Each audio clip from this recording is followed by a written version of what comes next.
തമിഴ്നാട്ടിൽ കിട്ടുന്ന ഇഡ്ഡലിയും വടയും ദോശയും പിന്നെ അതിൻ്റെ കൂടെ കിട്ടുന്ന ചട്നി ആയിക്കോട്ടെ സാമ്പാറായിക്കോട്ടെ ഒരു പ്രത്യേക ടേസ്റ്റ് തന്നെയാണ് കേട്ടോ. ഹലോ ഗൈസ്, എല്ലാവർക്കും നമസ്കാരം. ഞാനിപ്പോൾ ഉള്ളത് ഈ ഒരു ചെറിയ കടയിലാണ്. രാവിലെ അവിടെ പോയിട്ടുണ്ടെങ്കിൽ ഹെവി തിരക്കാണ്.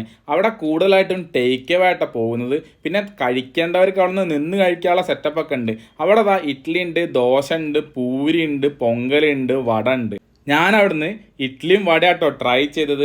ഇഡ്ഡലിയും വടയിലേക്ക് ഒരു സാമ്പാർ ഉണ്ടായിരുന്നു, പിന്നെ ഒരു മുളക് ചട്നി ഉണ്ട്, പിന്നെ തേങ്ങാ ചട്നി ഉണ്ട്, പിന്നെ വെള്ളപ്പൊക്കെ കഴിക്കുന്നവരാണെങ്കിൽ അതിലേക്ക് നല്ല തേങ്ങാപ്പാലുണ്ടായിരുന്നത്. ഇതൊക്കെ നമുക്ക് ആവശ്യാനുസരണം എത്രയാണോ വേണ്ടത് വെച്ചാൽ അതിനനുസരിച്ച് എടുത്ത് കഴിക്കട്ടെ. അതവിടെ വെച്ചിരിക്കുക. സംഭവം ഇഡ്ഡലിയൊക്കെ നല്ല പൂ പോലത്തെ ഇഡ്ഡലി, അത്രയും സോഫ്റ്റ് ആയിരുന്നു.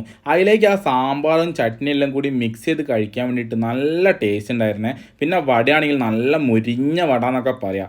ഈ ഇഡ്ഡലിക്കും വടക്കൊക്കെ അവർ 10 രൂപ വീതമായിട്ടാണ് ഈടാക്കുന്നത്. അപ്പോൾ നിങ്ങൾക്ക് ഇഷ്ടപ്പെട്ട ഇഡ്ഡലിയും വടയൊക്കെ കിട്ടുന്ന സ്പോട്ടൊക്കെ ഉണ്ടെങ്കിൽ ഒന്ന് കമൻറ്റ് ചെയ്യണേ. ഈ സ്പോട്ട് വരുന്നത് ചെന്നൈയിലാണ്. ചെന്നൈ വേളാച്ചേരി എന്ന് പറഞ്ഞ സ്ഥലത്താണ്. അപ്പം മറ്റൊരു വീഡിയോ ആയിട്ട് വീണ്ടും കാണാം.